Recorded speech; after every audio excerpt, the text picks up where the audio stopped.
Okay, so we already know what exponential growth should look like in the exponential model, right? What's true about the base for exponential growth? It's greater than 1, okay? If it's greater than 1, we're looking at exponential growth. So the notes here say it occurs when a quantity exponentially increases over time. That makes sense. Growth, you increase.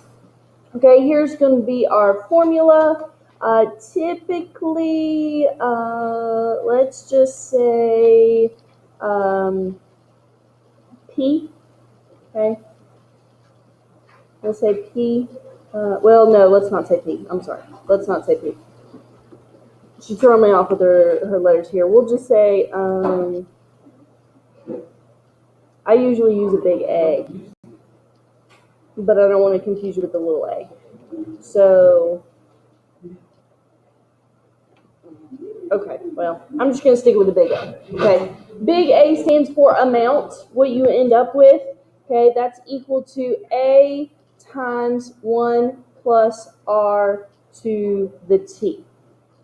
Okay, this is our formula for exponential growth. If they tell you that something is growing exponentially, this is what we're looking at. A is the initial amount. So it could be a population that you start with. It could be an amount of money. It could be a number of animals or a number of people. It just depends on the scenario. So it's your initial amount. R is, of course, the rate expressed as a decimal. So I know that some of these rates are already decimal values, but you need to convert the percent to decimal form is what I mean by that. And then T is the time in years. Okay, the time in years usually is years.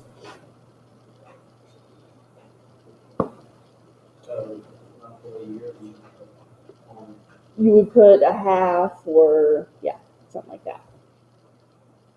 Okay, so let's look at example number 1. It says the original value of an investment is $1,800. So that is our little a. The original value of an investment is $1,800. That's little a. If the value has increased by 7%, that is the rate, but every time I see it, I go ahead and convert it to decimal form. So out beside that, I'm going to put R, and I'm going to put 0.07. We move the decimal place 2 places to the left. It says write an exponential function to model the situation. So here's our exponential function. A equals the original investment, 1,800, times 1 plus 0.07 to the T. Now, we don't typically leave the plus in there, so really what we need to do is we need to add those. Well, the good thing about adding them is that's just 1.07. Okay, so here is our exponential function, and then it wants the value of the investment after 15 years, so all we have to do is plug in 15. 1,800 times 1.07 to the 15th. 1,800 times 1.07 raised to the 15th power. It is worth approximately, we're talking about money, put a dollar symbol on there. Anytime you're doing a real world problem, you need units. So we're talking about money, so we've got a dollar, $4,966.26. It's money, so round it to cents.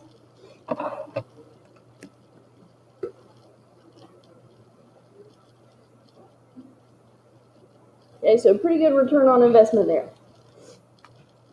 Let's look at number 2. It says in 2002, there were 972 students enrolled at Oakview High School. So 972 is our initial amount, our little a. Since then, the number of students has increased by 1.5% each year. So that's R equals 0.015. Write an exponential function to model the situation. Then find the number of students enrolled in 2014. So our exponential model is A equals 972 times 1.015. I'm just skipping the plus step right there because it always ends up the same way for exponential growth. To the T, And to find the number of students in 2014, 972 times 1.015 to the, do I plug in 2014? No, what do I plug in? 12, very good. Okay, very good.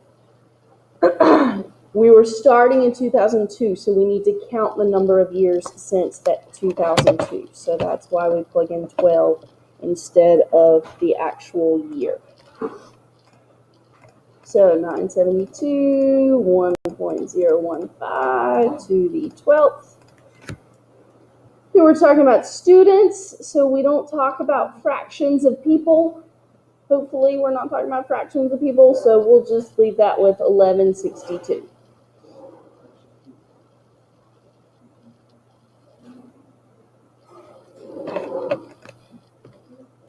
Okay. Pretty easy stuff, right? Okay, well, let's look at exponential decay. Okay, the difference between growth and decay is the difference between adding the rate and subtracting the rate. Okay, that's the only difference here. So our formula is going to be A is equal to A times 1 minus the rate to the t. The variables all stand for the same thing. Okay, there's no difference in your little a, your r, your t. It's the same thing, except since it's decay, we subtract the rate from 1. So you may have to rely on your calculator a little bit more. Okay, number 3, an investment of $12,000. So investment is our initial amount, little a, is losing value at a rate of 4% each year. So r equals 0.04. Write an exponential function to model this situation. So a equals little a, 12,000 times 1 minus 0.04 to the t. So when we simplify that, 1 minus 0.04 is 0.96. Find the value of the investment after 9 years. All we have to do is plug in 9. And we should be expecting a number that's less than 12,000, correct? Since we're talking about decay.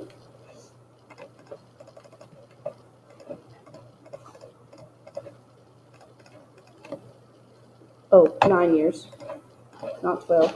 Still on the last problem. 9 years. Okay, so it is $8,310.41.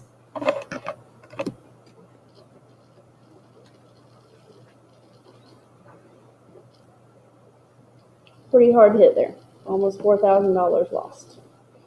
Number 4, Mark bought a brand new car for $35,000 in 2008. So 35,000 is our A. If the car depreciates, that's decreases in value approximately 8% each year, so R is 0.08. Write an exponential function to model, so A equals 35,000. Is it okay if I go ahead and do 1 minus 0.08? Get 0.92. To the t, find the value of the car in 2015. So what are we plugging in? 7, because that's 7 years since he bought it in 2008. Yeah, here's the real reality check, is how much value cars lose after you invest so much in them. Okay, so after 7 years, that car is only worth $19,524.63.